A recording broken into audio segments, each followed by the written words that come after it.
La santificación. Escrito por J. C. Ryle, 1816-1900. La voluntad de Dios es vuestra santificación. Primera carta a los Tesalonicenses, capítulo 4, versículo 3. Me temo que el tema de la santificación es uno que a muchos les desagrada considerablemente. Algunos hasta lo rechazan con desprecio y desdén. Lo último que quisieran es ser un santo o un hombre santificado. No obstante, es un tema de suma importancia para nuestras almas. Si la Biblia dice la verdad, entonces es cierto que a menos que seamos santificados no seremos salvos. Hay tres cosas que, según la Biblia, son absolutamente necesarias para la salvación de cada hombre y mujer en la cristiandad. Estas tres son justificación, regeneración y santificación. Las tres se encuentran en cada hijo de Dios. El que ha aceptado a Cristo como su Señor y Salvador es nacido de nuevo, justificado y santificado. Al que le falte uno de estos tres elementos no es un verdadero cristiano a los ojos de Dios, y si muere en esta condición no lo encontraremos en el cielo, ni será glorificado en el día final. Este es un tema muy apropiado para esta época, porque han aparecido últimamente doctrinas extrañas, sobre todo acerca del tema de la santificación.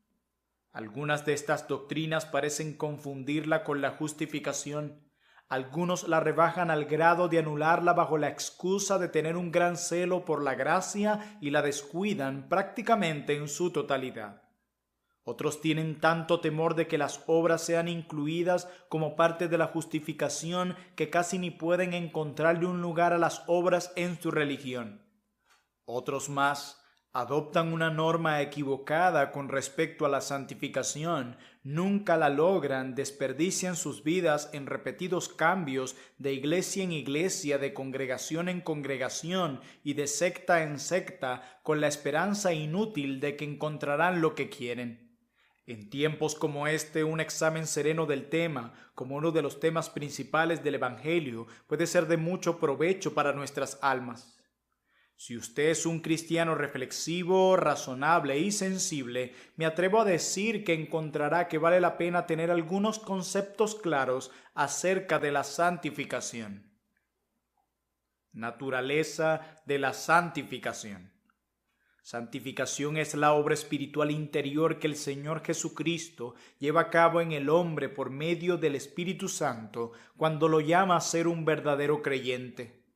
No solo uno lo limpia de sus pecados con su propia sangre, sino que también, número 2, lo separa de su amor natural por el pecado y el mundo. Número 3, pone un principio nuevo en su corazón. Y número 4, lo hace practicar la piedad en su vida.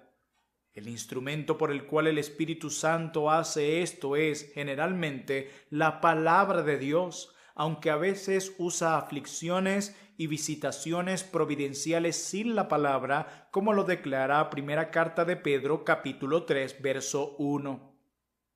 El sujeto de esta obra de Cristo por su Espíritu es llamado en las Escrituras un hombre santificado.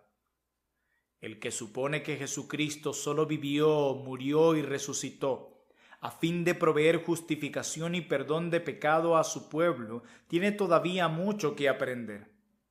Aunque lo sepa o no, está deshonrando a nuestro bendito Señor y convirtiéndolo en apenas un Salvador a medias. El Señor Jesús se ha hecho cargo de todo lo que las almas de los suyos requieren, no solo para librarlos de la culpa de sus pecados por medio de su muerte expiatoria, sino también del dominio de sus pecados, colocando al Espíritu Santo en sus corazones, no únicamente para justificarlos, sino también para santificarlos.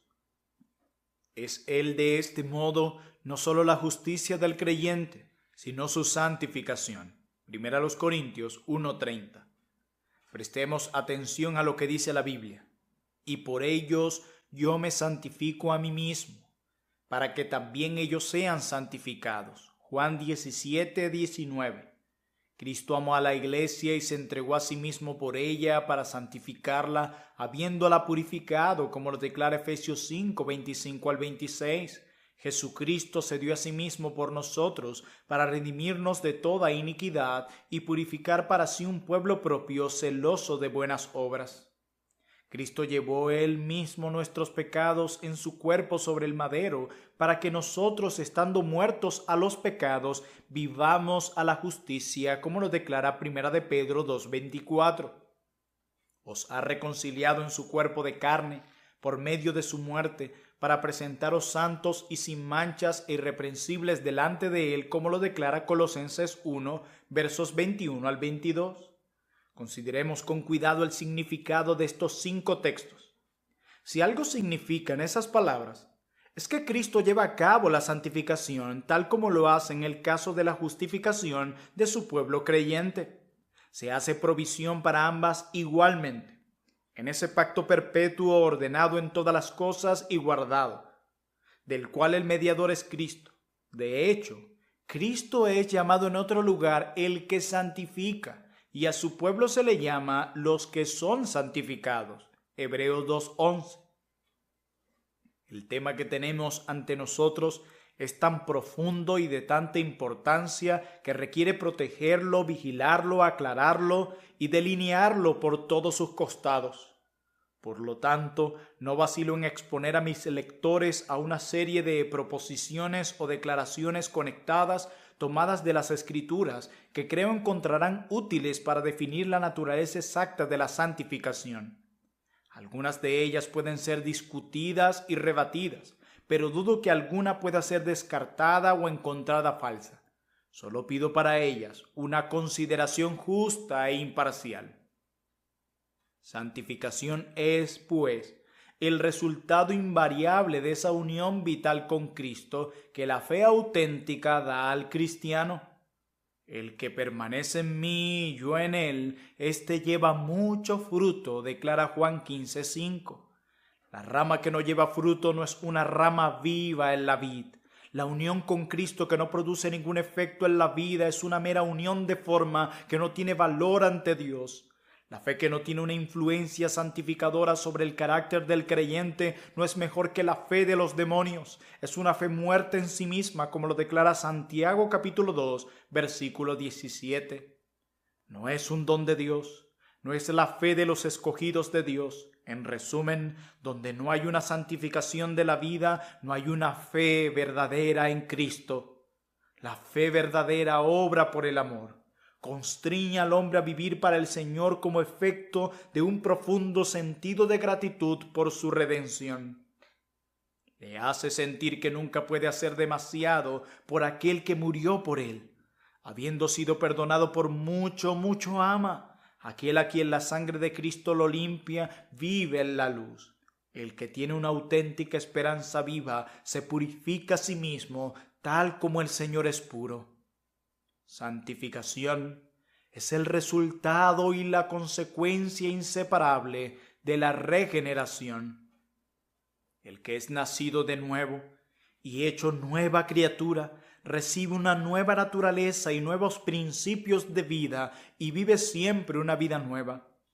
Una supuesta regeneración que puede tener el hombre y no obstante vivir en el pecado o mundanalidad sin importarle, es una regeneración inventada por teólogos poco inspirados que las Escrituras no mencionan. Por el contrario, Juan dice expresamente que todo aquel que es nacido de Dios no practica el pecado. Primera carta de Juan 3:9. Hace justicia, ama a su hermano, capítulo 3, verso 10, vence al mundo y Dios le guarda, capítulo 5, verso 4 y 18. En suma, donde no hay santificación, no hay regeneración, y donde no hay una vida santa, no hay un nacimiento santo. Santificación también es la única certeza de la evidencia de que el Espíritu Santo mora en él, lo cual es esencial en la salvación. Si alguno no tiene el Espíritu de Cristo, no es de él. Romanos capítulo 8, verso 9.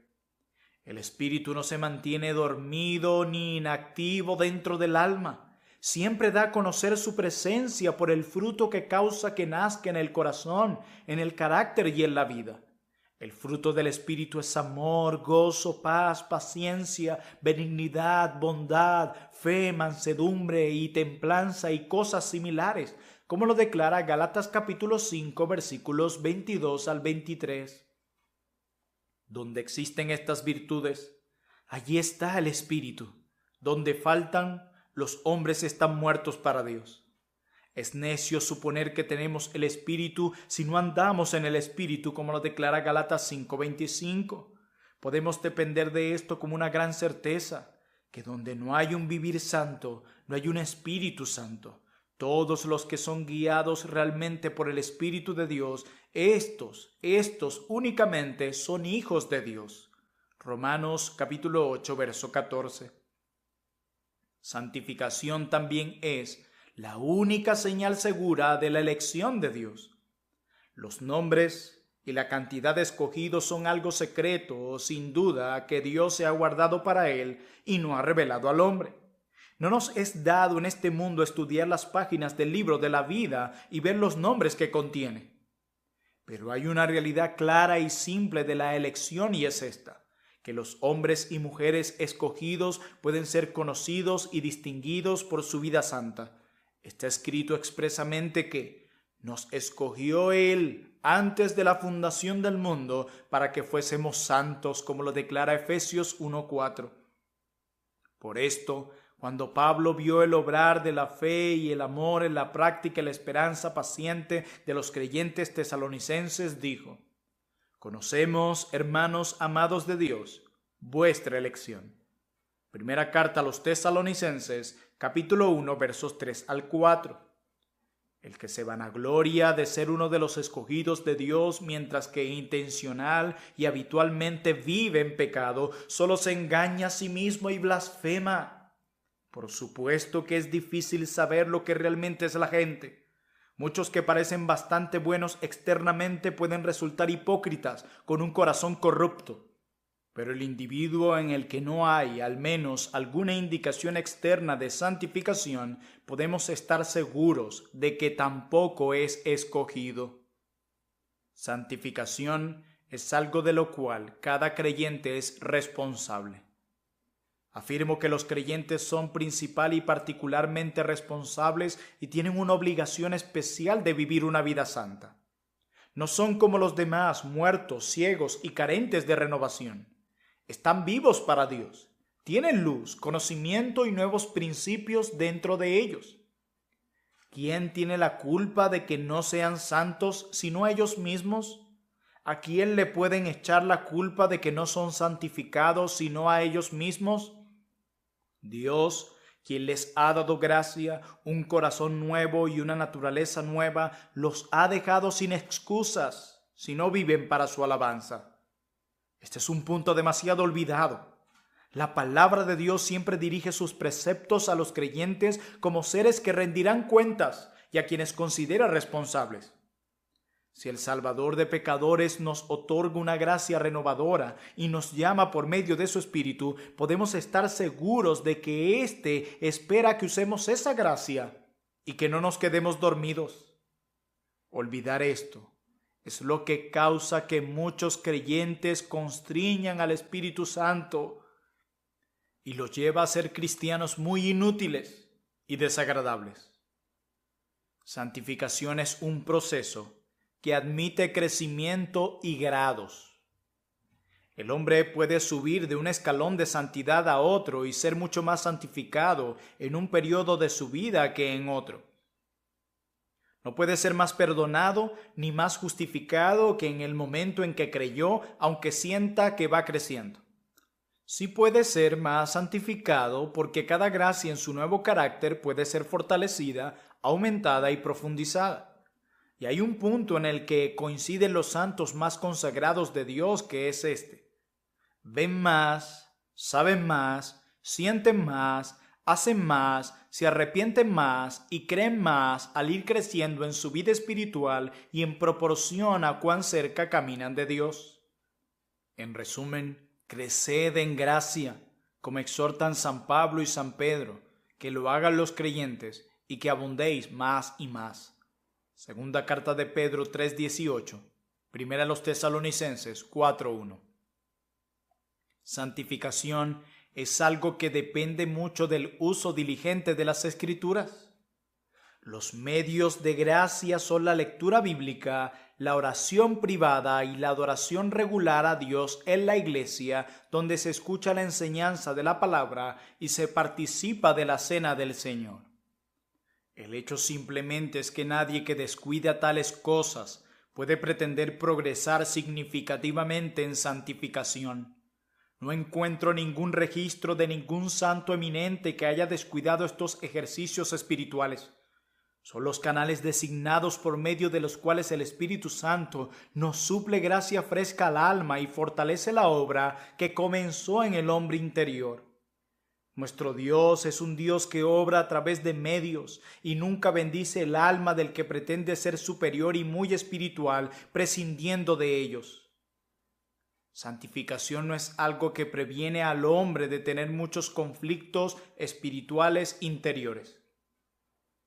Por conflicto, quiero decir una lucha dentro del corazón entre la vieja y la nueva naturaleza, la carne y el espíritu, que cohabitan en cada creyente, como lo declara en Gálatas 5:17. Un sentido profundo de esa lucha y la gran inquietud mental derivada de ella no prueban que alguien no sea santificado. No, más bien, creo que son síntomas saludables de nuestra condición que prueban que no estamos muertos sino vivos. Un verdadero cristiano es aquel que no solo tiene paz en su conciencia, sino también libra una guerra en su interior. Tal creyente puede ser conocido por sus luchas, al igual que por su paz. Santificación es algo que no puede justificar al hombre y no obstante agrada a Dios. Las acciones más santas del santo, más santo que jamás haya vivido, todas en menor o mayor grado, tienen defectos e imperfecciones. Sus motivaciones están erradas o defectuosas en su manifestación y en sí mismas no son más que pecados espléndidos, merecedores de la ira de Dios y condenación de Dios. Suponer que tales acciones pueden aguantar la severidad del juicio de Dios, expiar el pecado y merecer el cielo es sencillamente absurdo. Por las obras de la ley, ningún ser humano será justificado. Concluimos, pues, que el hombre es justificado por fe, sin las obras de la ley. Así lo declara Romanos capítulo 3, versos 20 y 28. La única justicia con la cual podemos comparecer ante Dios es la justicia de otro. Es la justicia perfecta de nuestro sustituto y representante Jesucristo el Señor. Su obra y no la nuestra es nuestro único derecho de entrada al cielo. Esta es una verdad que deberíamos estar dispuestos a defender hasta la muerte. A pesar de todo esto, la Biblia nos enseña claramente que las acciones santas del hombre santificado, aunque imperfectas, son agradables a los ojos de Dios. De tales sacrificios se agrada a Dios. Hebreos 13:16. Hijos, obedeced a vuestros padres en todo, porque esto agrada al Señor. Colosenses 3:20. Hacemos las cosas que son agradables delante de Él. Primera carta de Juan 3:22. Nunca olvidemos esto porque es una doctrina muy reconfortante. Como un padre se complace por los esfuerzos de su hijito, por complacerlo, aunque no sea más que cortando una margarita o caminando hacia él de un extremo hacia otro de un cuarto, así se complace nuestro Padre Celestial con las pobres actuaciones de sus hijos creyentes. Él se fija en las motivaciones, los principios y las intenciones de sus acciones y no meramente en su cantidad y calidad. Los considera miembros de su propio Hijo amado y por él se complacerá donde quiera que haya un solo ojo puesto en él. Por último, la santificación es absolutamente necesaria a fin de capacitarnos y prepararnos para ir al cielo. La mayoría de las personas espera ir al cielo cuando muera, pero me temo que pocos se toman la molestia de preguntarse si disfrutarán del cielo si van allí. El cielo es esencialmente un lugar santo. Todos sus habitantes son santos. Sus ocupaciones son todas santas. Para ser realmente felices en el cielo, resulta claro que tenemos que prepararnos para ir al cielo mientras estamos en la tierra. Si acaso llegara al cielo, ¿qué haría allí un hombre no santificado? Encaremos esa pregunta de frente, al igual que su respuesta. No es posible que alguien sea feliz si no está en su elemento y donde nada a su alrededor coincide con sus gustos, hábitos y carácter. Cuando un águila sea feliz en una jaula de hierro, cuando una oveja sea feliz en el agua, cuando el búho sea feliz recibiendo los rayos del sol del mediodía, cuando un pez sea feliz en tierra seca, entonces y solo entonces admitiré que el hombre no santificado pudiera ser feliz en el cielo.